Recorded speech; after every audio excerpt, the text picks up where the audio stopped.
Welcome to the space between heaven on earth. This is a companion podcast to Awakening Heaven on Earth, created as a space for reflection, conversation, and lived experience. Here, we enter the pause between knowing and becoming, between insight and embodiment, between heaven and earth. These conversations are not about answers or conclusions. They are about presence, about listening, about reasoning together, about meeting one another honestly in the unfolding journey of awakening. I'm your host, Jeffrey Aylor. Again, welcome and thank you for entering the space between with us.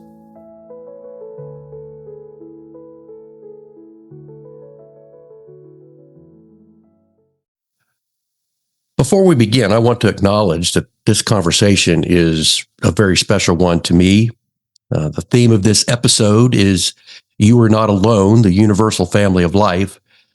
And for me, that truth has been lived not only through spiritual insight, but through relationship. Over the past 4 or 5 years, my own journey of awakening has been very deeply shaped by conversations within my own family, especially with my son, Joel. In Awakening Heaven on Earth, Episode 3, we explored the idea that separation is an illusion, that life itself is a family interconnected across forms, species, expressions, geographies, and yet even with that understanding, many of us still feel alone at times, disconnected from our divine source, from our bodies, from one another, and from the systems that are meant to support our well-being. This conversation is an invitation to explore belonging, not just spiritually, but practically. Through how we care for our bodies, our health, and our relationships with the living world. Together we sit with the reflection questions from the book, Unity, A Mystical Journey to Oneness on Earth as It Is in the Heavens. These are questions that emerge when we begin to sense that we are part of a vast, universal family of life. And what it asks of us is to live from that awareness with honesty and compassion. This isn't a conversation about having answers. It's a conversation about presence and honesty and living experience. So we'll be sitting with these reflection questions, not to resolve them, but we want to see what they reveal when we just allow them to breathe naturally. So I'm honored to be joined today by my son, Joel. Joel is a pharmacist, but his path has led him far beyond conventional medicine alone. Through his personal studies, his lived experience, and his own spiritual inquiry, Joel's come to see the limitations within our current medical systems, particularly here in the United States, and the ways that they often treat symptoms while overlooking root causes. He's been deeply influenced by teachings of people such as Paramahansa Yogananda, by those that are advocating for plant medicines, and by understanding that food itself can be a powerful form of medicine, what he often refers to as pharmacy, Pharmacy. And what I admire most about Joel, he's not just smart, very intellectual, but his curiosity, his integrity, and his willingness to question systems while still remaining grounded and compassionate. Joel has been on this journey of awakening heaven on earth, and I'm really grateful to share this space with you today. So, Joel, welcome to the space between. Good morning, Dad. Happy to be here. So before we get into these reflection questions, I really want for you to take some time and share a little bit about your journey, your own journey, and what drew you into all these different questions of health and healing and awakening. And, how do you understand the idea of belonging to a big, vast, universal family of life? Yeah, so to go back to when kind of awoke and kind of started to see things a little bit differently, I was a few years after pharmacy school. So I was had been in pharmacy for a number of years, but honestly had a little domino fall that basically was kind of woke me up to something a little bit different. And it wasn't specific to pharmacy, but it was just in general. Started to question some things. So came across a book called called The Field by Lynn McTaggart, and it was a very heavy scientific physics type book, but written by a journalist, so it was a little bit easier to read. It kind of opened me up to basically everything in this world is interconnected, and that it's not separate like they like to teach it.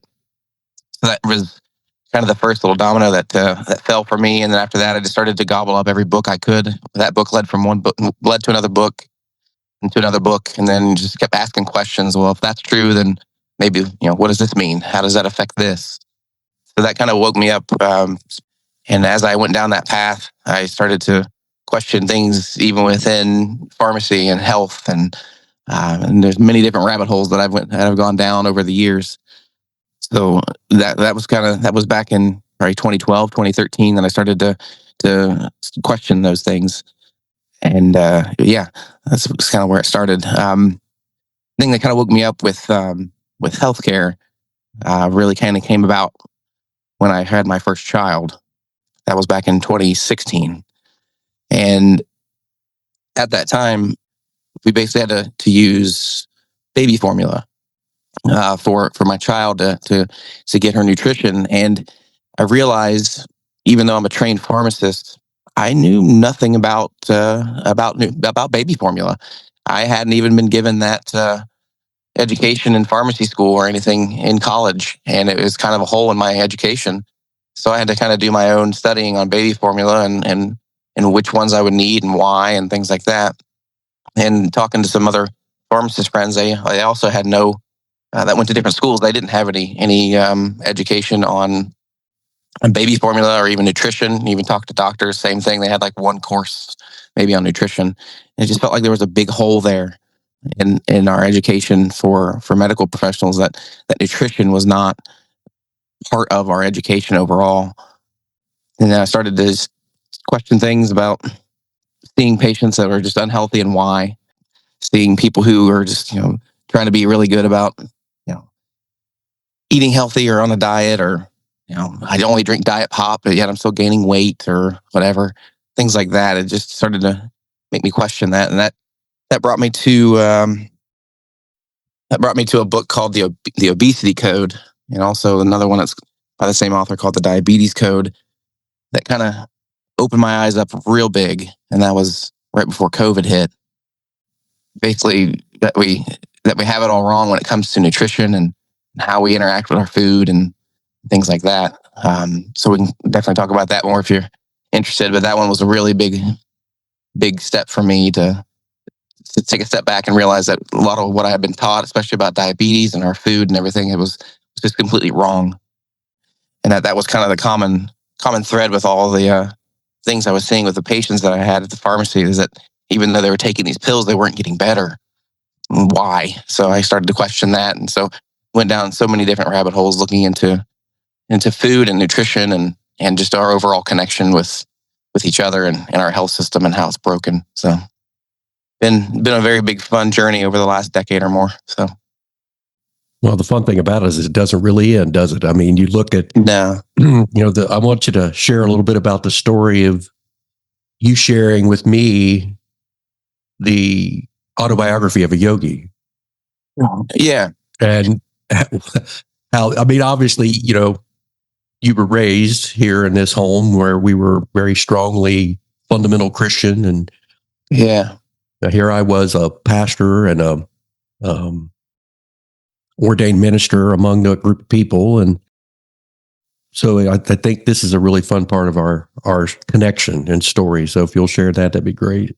Yeah, absolutely. So, growing up as a pastor's son, obviously, went to church most every Sunday, sat in church service and listened to things, and was kind of taught what to believe when it came to God or spirituality or Jesus or anything like that. Heaven and hell, all those things that comes with a traditional Christian background. But as a kid, it was just very, I've always been inquisitive. I always question things. I always want to know why. I always want to know, why is it that way? And certain things growing up, it just didn't sit right. Certain topics, certain discussions, it just didn't make sense. I couldn't defend it. I couldn't make it didn't. If it didn't make sense in my head, and there was a reason why.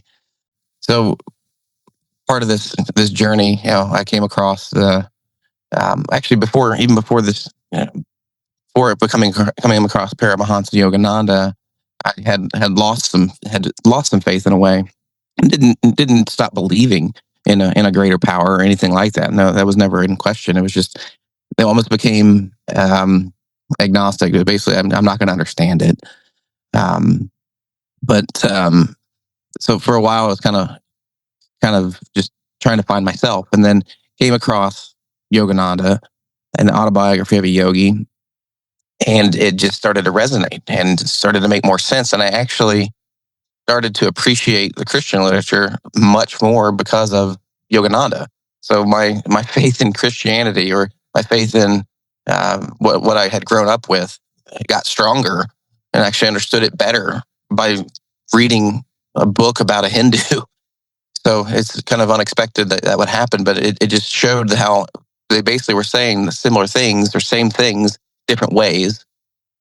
And so I was excited to come across that. And I started to, once again, just find anything and everything I could read or study. And it was exhilarating, but it was kind of lonely at the time, because I didn't know anyone else that had the same experience or had come across this same material and had this kind of awakening. So I didn't really have anybody I could just say, hey, have you ever heard of this guy? It's kind of hard to come up in conversation, especially when it's talking about spirituality or religion. And even with you, so even with someone like you who had come a long way, even in the Christian faith, you yourself question a lot of things and had some different beliefs than many others, and yourself was kind of didn't lose faith in it at all, but you were kind of wondering, what's next. But for some reason, there was a little voice inside my head saying it's not time yet. So I didn't immediately bring it to your attention. I didn't immediately bring it up for conversation or introduce you to the book. And I just kind of sat on it for a couple of years while I was trying to get my head around it. That if this was something that really resonated with me, I think this could really resonate with you. But it was so, kind of out in left field. Like, why would I bring a Hindu religion into a guy who's, been a Christian pastor for decades? But then, COVID hit, world kind of shifted, things, everybody's kind of trying to find their footing again. And I don't know, one day just something said, hey, it's time. Go ahead and give him the book and see what happens. And I think with this podcast, you can kind of tell kind of the story from there. It kind of opened you up as well. So, I mean, yeah, it was just the timing of it had to kind of, I think, was the most important thing for that particular domino to fall. And I think a lot of dominoes have fallen since then. What's interesting is you tell that little story. There are a lot of underlying things behind it that we could touch on, and we probably could even skip across all these reflection questions I've got listed here today, and even jump into some of that. But because you talk about, I had this little voice inside me saying, right, well, who is that little voice? And right, and a lot of people are afraid of this little inner voice, but the little inner voice is there. And in many cases, it's your intuition, it's divine, it's your spirit guide. Your true self, yeah. Yeah, it's your true self giving you guidance and instruction. Don't do it. Do it. It's time. It's not time. And learning to listen and believe and follow that. Well, that's just it. If I hadn't already kind of developed that skill, I would have just jumped right in and said, hey, look at this book, read it, and kind of forced it on you. But having, spent a number of years, meditating and kind of listening to myself and my internal self, it allowed me to kind of take a step back and wait and be like, okay, maybe it's not time yet, and that's okay. So, the other thing, and you haven't overtly talked about it, but it's still implied, is that I think we come into this world in each one of our lifetimes with a soul contract with a group of people. Could be that we've had lifetimes with each other before. It could be you were my father in a previous lifetime. right? Right. And Right. the fact that being open enough to allow yourself to learn, even from your children, right? The things that they have to share with you, I think is really important. Well, I mean, And yeah, you just hit a big one there. I mean, you're talking soul contracts, you're talking multiple lifetimes. You're already already dabbling into a lot of big topics there. But yeah, I absolutely get what you're saying. welcome to the space between, right? Yeah, yeah, That's yeah. what this is all about. And Oh yeah, the other thing about these conversations, I hope that people will resonate with is that we're not pronouncing great credentials, or we're not, we're normal people going through this life, having these experiences. I well, think that people will resonate with our experiences, and hope that this work, will help if they're questioning and if they're seeking and searching. This isn't for I mean, everybody. I'll be the first one to tell you, this podcast is not going to be for everybody. no, no, but and that's okay, and they'll come across it in their own time. But I mean, you say we don't have credentials, and you're right, and I'm not saying that. I mean, that's an ego thing that requires that. Right. That expects that says you don't know what you're talking about unless you have these credentials. And that's not even true either, because I've come across so many people in my medical career that I'm like, you don't know what you're talking about. And I've had many discussions with people who are supposed to know what they're talking about, and they're wrong. So it doesn't always mean anything. That's just an ego thing to say, yeah, you have to be a certain this or that, and it's not true. You are who you are, and that's okay. So. Well, I know, before we even started this session today, I was telling you that, I've come to the conclusion that, if this work truly is flowing through me as a channel from the divine, then the divine has a purpose. He has an audience.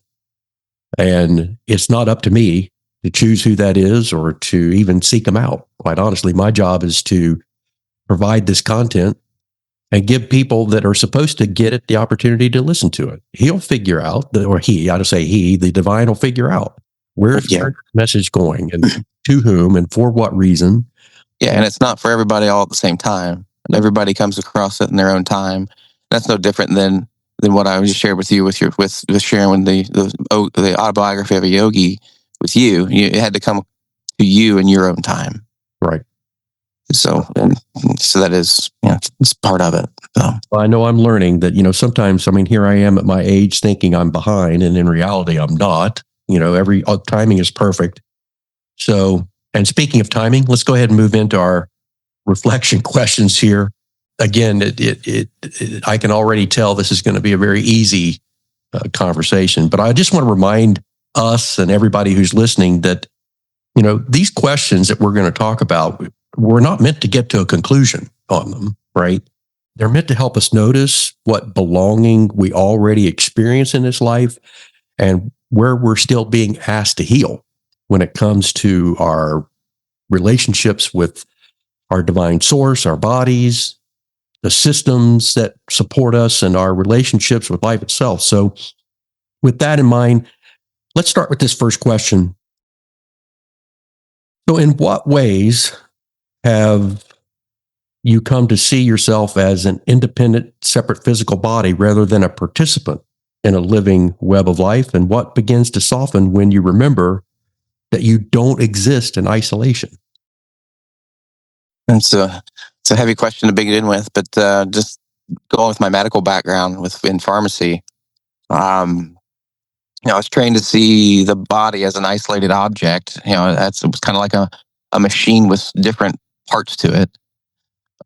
And then this part is broken, or this part is damaged, and we have to fix it. We have a problem that has to be managed. And everything is just fragmented. Nothing is connected. You have symptoms of, say, diabetes, where your blood sugar is too high, and you don't realize how that affects actually the entire body in all different parts. It doesn't affect just your blood, what's going on in your blood. It affects everything in your body. We understand that from a Western perspective, but we don't realize in a lot of different of these different diseases that basically how the entire body interacts with it and causes it, or how we can heal it by looking in a different spot.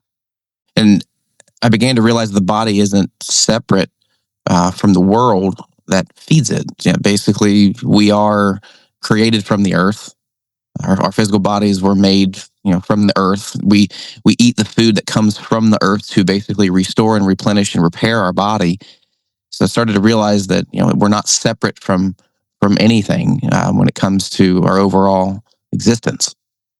It's just a consistent relationship. Now that's not just even food. I mean, it's even stress and light and time of day and the cycles and all that stuff goes into play. It's not separate. It's not different. It's not something you have to treat, as something completely separate from yourself. You are affected by all of it, and it all connects. So I started to see myself and others and my patients and things like that as just basically in part of a larger system. The idea of being separate dissolved, that we were all actually the same. We were just living different lives, having a different expression of life, but we were all basically the exact same. So that was a big change for me. And like I said, that kind of came around right before COVID, and then COVID really hit, and really digging into food and nutrition and things like that really opened my eyes to how it's all connected. I think COVID obviously had a dramatic impact, not just here in the United States. It was a global thing. Yeah.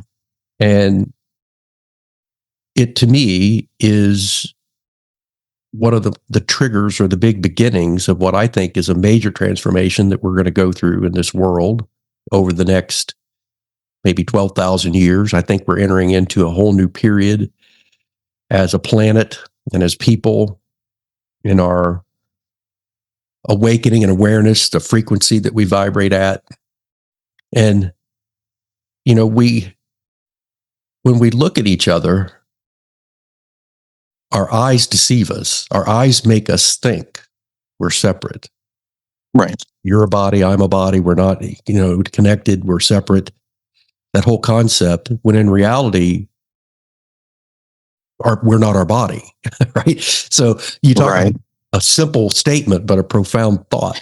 You are not your body. I ask people a lot of times when we get into the conversations around that, well, when you get in your car, are you your car? Right. Or when you live in your house, are you your house? Or are you living in your house? Or are you sitting in your car? You are not your car. Your car is a vehicle. It's a means of getting around and interacting. And right. Yeah, I've said that to people in different ways too. Like, where are you in your body? Right. When you try to think about that, like, where are you? Like, physically, like in your body, where are you? So if I remove your arm, do you disappear? Were you in your arm? No, you weren't. You're still there, but your arm missing. So you can get rid of the body and use this. Yeah, again, this is it can be a deep thought, right, for a lot of people, and in some cases they will choose to not think about it because it's disarming. Well, yeah, because you start to you start to bump up against an unknown, especially if you don't want to actually sit in that space to try to figure it out more, or just to even to become comfortable with not knowing. That's the hardest part for a lot of people. They want to know. They want to be definitive. They want to have an answer, and that's ego. The ego wants specific answers. They want definitives. Yeah, and clarity, obviously, right? So it's right. and it has its purpose. Yeah. Yeah. But yeah, when you start to have a deeper question like that, and it forces that person to think about something that they don't know, they become very uncomfortable. So I really like the second part of this question, and that is, what begins to soften when you remember that you do not exist in isolation? Yeah. Yeah, it opens up love, and compassion and empathy. You start to see people not as separate from yourself. You start to realize the shared experience. And, you may not have fully been through their experience or been in their shoes, exactly, but you can relate in a lot of ways. So it helps you soften as a person, and that's something I still work on every single day. But So talk, empathy is not natural for many people. It's not a natural reaction or response to what they see or what they hear. Some people are more empathic naturally. Some people, their makeup and experience leads towards being more empathetic toward people. Some people are overly empathetic, right? Because they take every problems on themselves and want to solve all their problems when we all have enough problems typically within ourselves. And best way we can help others is to help ourselves first, right? That's, I think, the whole principle behind love the divine and love others as you love yourself. You can't love other people because you can't drink from an empty cup, right? You have to love yourself and learn to and forgive yourself first. Yeah. Be compassionate toward yourself. And I think of, the golden rule that is found in almost every religious or sacred text in some fashion or form, that you do to other people as you would have them do to you, right? That acknowledges that when you do something to someone, you're actually doing it to yourself, right? Right. You're connected, and in most cases, we're projecting our own weaknesses and our own shadow on them. Yeah. That's a whole other podcast. Well, that's what I love about this is that, we're going to be following the structure of the book, Unity, and it goes through all of these different elements. And I'm so excited to be bringing all this out and sharing it and engaging in conversation with people about it. Beyond this, obviously, this is a conversation, but we want to extend this through all of our websites and through all the different means that we have available, a conversation around this. So let's jump into this second question here. How might your relationship with your body change if you experienced it not as something separate from nature, but as an expression of the same living intelligence that animates all life, right? Yeah.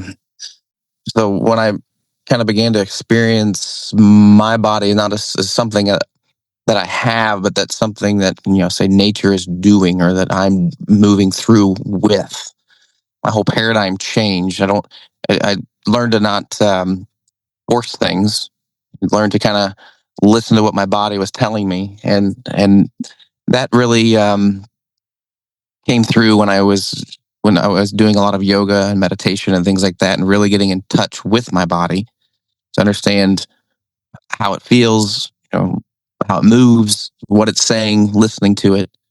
I started to see the energy within me, the energy with that I was bringing into my body, with the food that I ate, with the thoughts that I would have. I started to notice that health wasn't about adding more to the body. It wasn't about it wasn't that I needed more pills or I needed to work out more and get stronger. It wasn't about doing anything to it, but just removing things that were in the way, and that was just the unhealthy things, the unhealthy food, the bad thoughts, things like that. Really getting in touch with it and understanding from that perspective. I remember that's kind of strange coming from a pharmacist that basically say that pills are not the answer. I ended up learning that the pills that I had dispensed weren't cures. They were meant to be temporary to help somebody through a period of time or a certain situation where their body was struggling with something. But we've gotten to a point now. I mean, you see the lines of pharmacies; they're extremely long. They're always busy, and it's because of our health. Overall health has just gotten worse and worse, despite more and more money being churned into it. One thing that really woke me up years ago when I first started working where I'm at with the company I'm at now, I was having a lot of neck and back pain, and I ended up having to go to a chiropractor to kind of help with that pain because nothing else was really working with it. I would take ibuprofen just to help with the inflammation or the pain, but I knew there was a root cause to it, and I was trying to figure out what it was. And he said something to me that really has stuck in my head ever since. And he said, when you have a headache, It's not due to a lack of ibuprofen or Tylenol in your body. You don't fix the headache by you know putting ibuprofen or Tylenol on your body because your body was low on that particular chemical. There's a reason you have a headache. And it's your body telling you, hey, something's wrong, something's pinched, you're holding yourself wrong, you're not connecting to you're not realizing what you're doing to me, and that's why I'm telling you through pain, through headache, that you need to be doing something different. You don't fix it, you don't cure it with Tylenol. It's funny you say that, because I had just been reading a book that talked about how, your body is reactive. It's not proactive piece. It's responding to Right. something Yes. greater and bigger. And a lot of times the way that the divine or the spirit guides and others communicate with us is by allowing us to experience pain to get our attention. Yeah. A lot of the physical things we suffer are outward manifestations of something inward to get our attention toward it. Mm-hmm. And I'm certainly not a medical doctor, would never claim to be, although I like to play one on TV or Right. podcast. I'm not, right? So there's my disclaimer that we're not giving medical advice, but I certainly have opinions about it. And my opinion is that much of what we suffer, we have created through our own thoughts and beliefs. And so that's true. And some of it's not even your own fault. Sometimes it's just inherited or it's conditioned and totally. Yeah. It's not always, but we even chose that in many ways. If we go back to the concept of contracts, in many cases, people ask the question, well, how or why does so-and-so suffer so much? And why are people in this certain circumstance or this situation? Well, in many cases, I think we choose those circumstances to teach us, because this life is a learning experience. It is, we're not only connected here and to the earth and to spirit but we're connected across our greater experience as a being, right?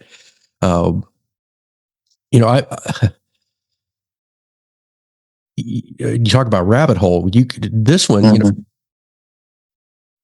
we have an eternal experience. This is just a part of it, right? Right, and I mean, in a way, I mean, it's a big pill to swallow, pun intended. But when you look at it from that lens, it helps you understand, why things happen in the world that just seem, bad. Like, why would that be okay? Or why would God allow that situation to unfold or happen? Well, I mean, if we're basically here to experience that, we chose that. I mean, it's sometimes the lessons that we choose to experience in this lifetimes are not easier, but they're meant to teach us something or open us up in some way. We have to also be open and willing to see that and wake up to it. So, I think that's where a lot of people struggle. Well, it's hard. It's hard, right? Because it's not what we've been taught. We've been taught that we're separate. We've been taught that we're individual, that we get all you can. I know in our previous conversation, we talked about with Joe, that there's fear that gets generated, and there's a scarcity mentality people have that there's not enough, and that I've got to get more, and I have to get more at other people's expense, not realizing that when you take from someone, you're taking from yourself. Again, that connection is it's probably one of the most fundamental things, a foundational understanding as we go through this concept of awakening, right? Yeah. I'm going to deviate here a little bit from our basic questions, and it really is because I want to touch on the story that is part of this episode 3 in the awakening that'll come out this week.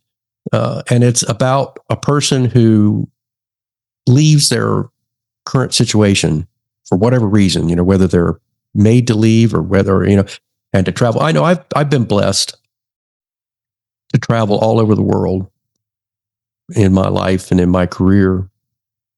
And I have to say, it's probably been the greatest education and one of the biggest parts that's helped me in this awakening to see, as much as we think we're different all over the world, we really are not.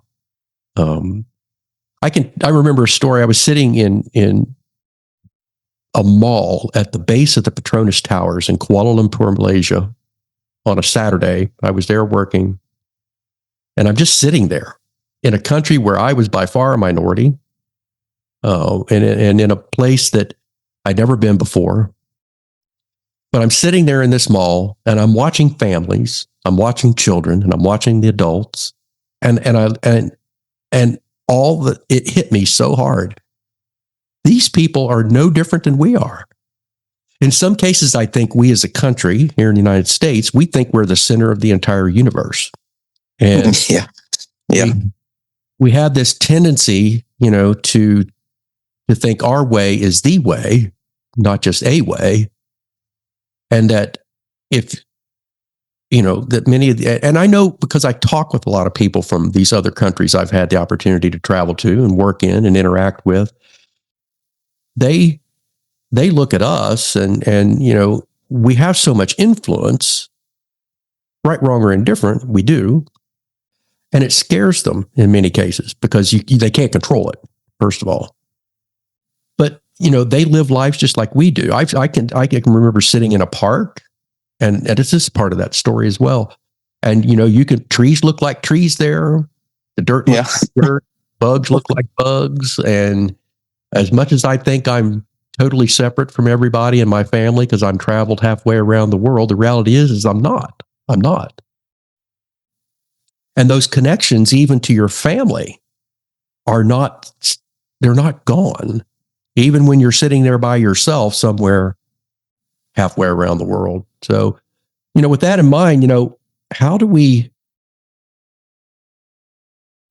take that concept of we are one with the earth, we are one with spirit, we are one with all life, and use that to enhance and improve our quality of life so that we truly can live heaven on earth? Well, that's just it. You look different. You might, talk different, but you're just basically human beings that are, saying the same things in different ways. And then you bring up traveling. That's a huge way to learn in this life, is to get out and get out of your comfort zone. Because what it does, it actually wakes you up because you don't have everything that you are familiar with right next to you or around that you are, I can go down to the store down here and get this food, or I have this, available to me, and I know exactly where it's at. When you travel and are in some place unfamiliar, you have to really, pay attention. You got to wake up and look and figure it out. That can be exhilarating for some. That can overwhelm some people, but it really does wake you up and make you pay attention. But you bring up a good point when you talk about these people are no different, or that we're not special because we live in the United States. That was another a little quote that just stuck in my head, from my experience, and that was when I was in college in macroeconomics class, and going through that time period where I basically was struggling with my own, faith or understanding. I always struggled with the idea of the concept of hell and eternal hell. And especially modern Christianity, where basically if you don't believe what you're supposed to believe, then you're going to go to hell. And I was like, well, that would be the vast majority of people would be going to hell. And my macroeconomics professor said, something. He said, if God were to look down on earth right now and pick the definitive human being based off of numbers, who with the most human beings of this nationality or this race, it wouldn't be an American. It wouldn't be someone from the United States, because there's not that many of us compared to the rest of the world. And that thought really resonated inside me. I'm like, well, if that's the case, then what is the point,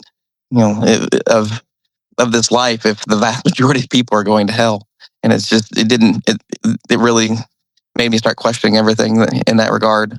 because there's no way that we have all these shared experiences and we have this life and we interact with one another, and we live in a country that's just a melting pot full of people from different places, and and we're separate. There's no way we're separate. We're experiencing this life the exact same way and doing the same things day in and day out, having the same problems with children or taking care of our family or sick relatives. We all go through it. We just may not understand it or see it right away, but there's no difference between us and anyone else.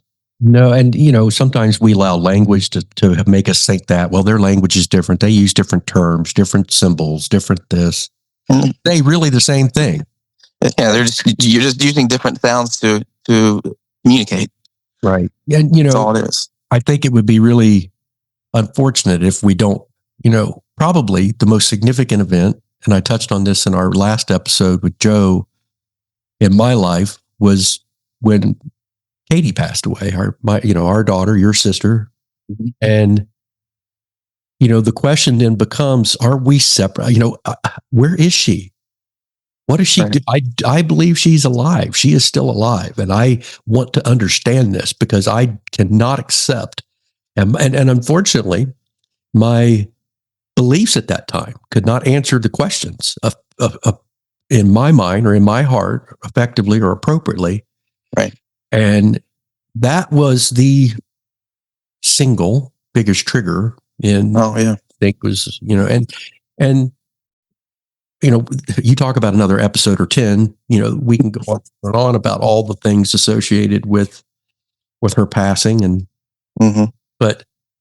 Well, that showed a different type of connection.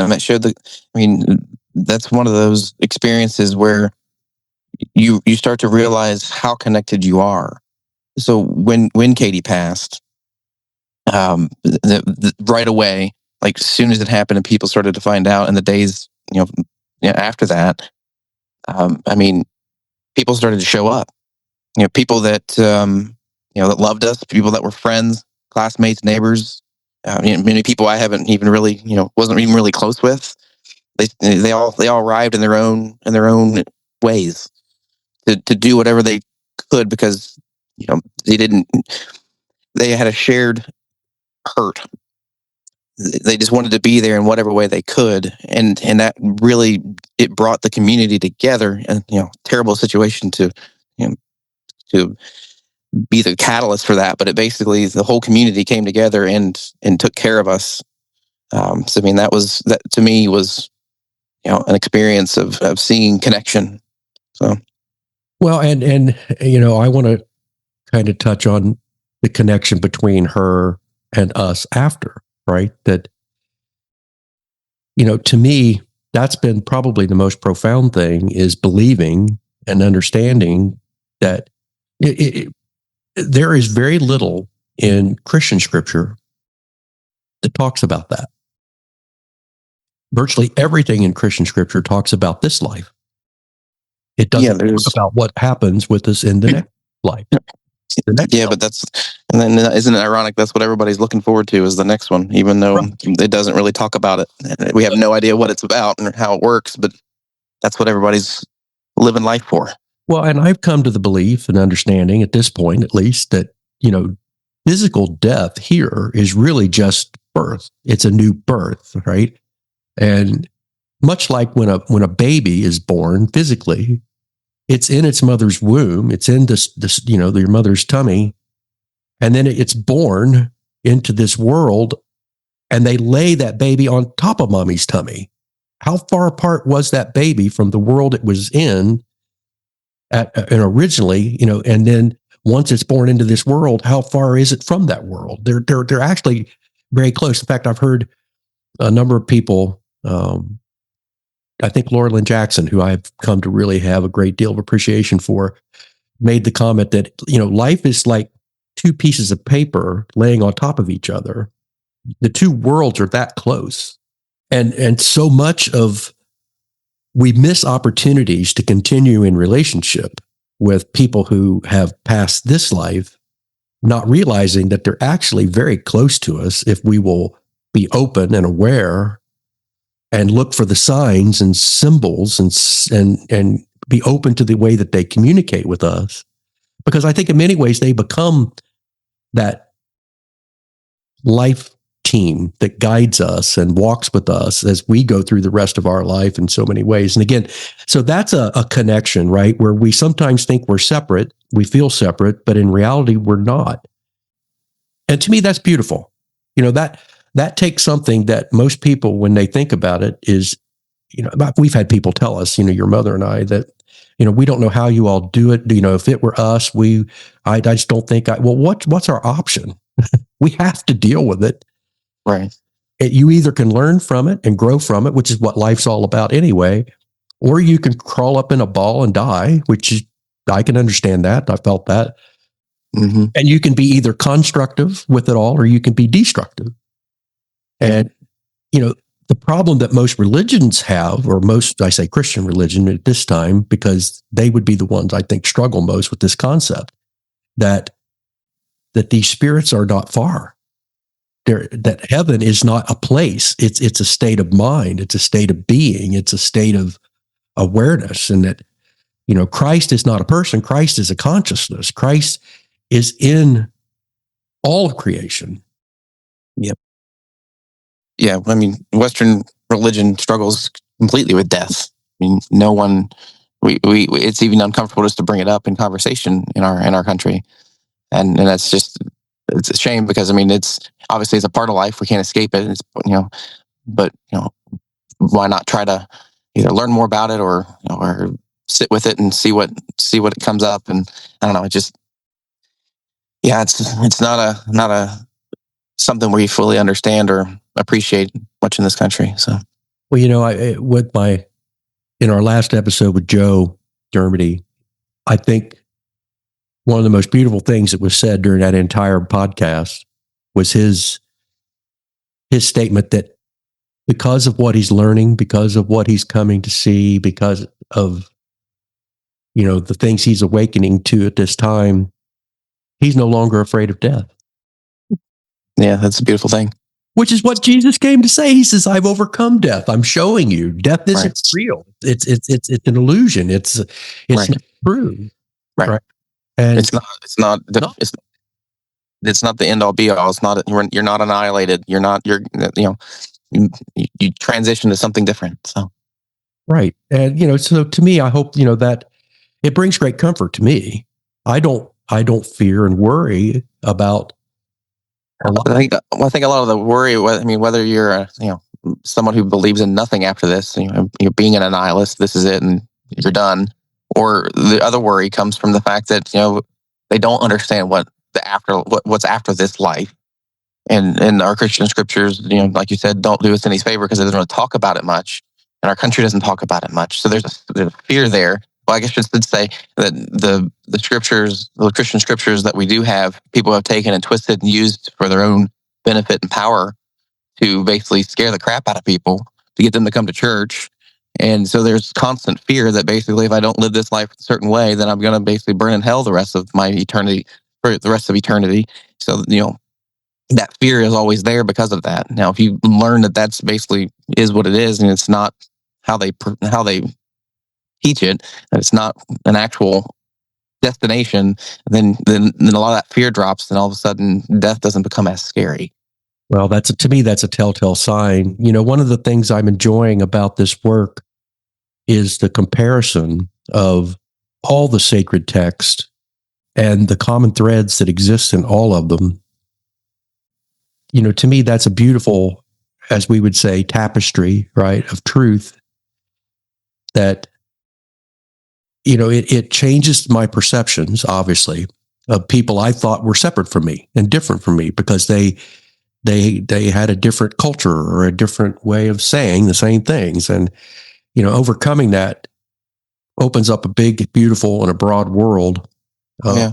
So, we could probably go on and on and on, and there's so many enjoyable things to talk about, but we do have to bring this conversation to a close. But I just want to pause and, acknowledge something that's very simple yet profound, and that is that belonging is not something we have to create or earn, right? It's something we have to remember. It's always there. It's always been there. We've just forgotten. The veil of illusion, the veil of separation, has masked that in us, and, really hopeful that this will spark a remembrance.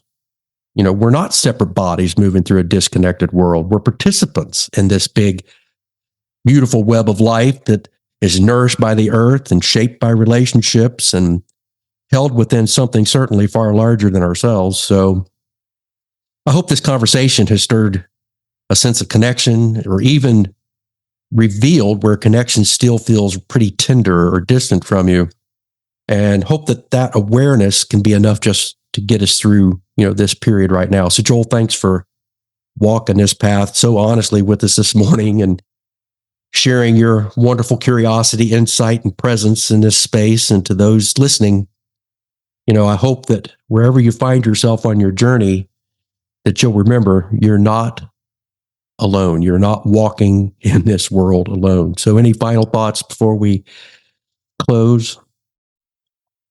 Nothing specific. I appreciate the opportunity to talk with you and share this stuff with everybody else. I'm sure it will bring up many questions for other people. Hope it, I guess if I'm going to say one thing, basically it's, don't be afraid to question everything. Why, ask why, ask how. Don't just take something for blatant truth and then never go any deeper in trying to figure out, why that's the truth. Come up to your own truth. Find your own truth. And if it doesn't sit well within you, there's a reason why. Because that's your soul saying, "Hey, this isn't right." So, trust your instincts, trust your inner voices, and don't be afraid to question it. You're not going to lose anything. If anything else, you're going to gain so much more. So be curious, not judgmental, like Ted Lasso likes to say, and just keep going down rabbit holes. There's lots and lots to learn.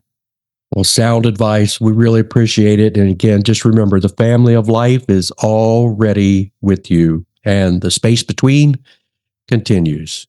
Thank you for sharing this sacred space with us. As you return to your day, may you carry whatever resonated, whatever stirred, whatever invited you more deeply into presence. The space between heaven on earth is a companion to awakening heaven on earth, where the teachings are explored through reflection and lived experience. If this conversation spoke to you, I invite you to sit with it, breathe with it, and allow it to unfold in your own way and time. Until we meet again,